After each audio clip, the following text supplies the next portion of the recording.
2 недели не болели, температуры насморка, кашля нету? Нет.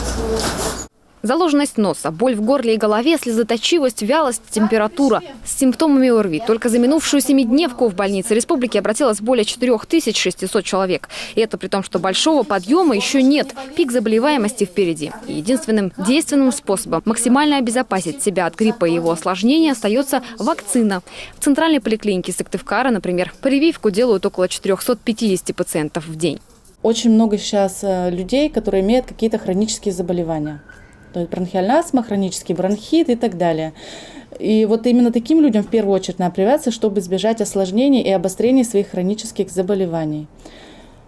Чтобы поменьше болеть, поменьше находиться на листке нетрудоспособности, меньше тратить финансов и заражать окружающих семью, детей и на работе людей. Чем раньше сделать прививку, тем лучше будет иммунитет в разгар опасного сезона. И даже если случится так, что привитый человек заболеет, перенести хворь ему будет куда лучше.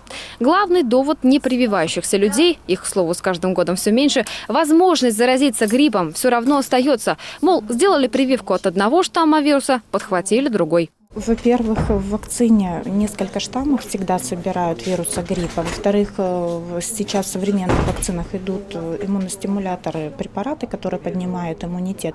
И перед тем, как создавать вакцину, каждый год в Российской Федерации проводится исследование, изучается тот вирус гриппа, который предположительно будет циркулировать по территории Российской Федерации.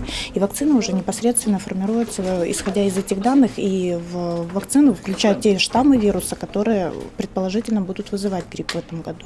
В этом году в состав вакцины вошел новый штамм вируса свиного гриппа Мичиган. По мнению медиков, именно он будет атаковать россиян в этом сезоне.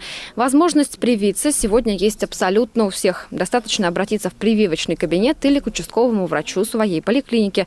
Время на то, чтобы выработался иммунитет, еще есть. Любовь Филиппова, Олег Костромин, телеканал Юрган, Сыктывкар.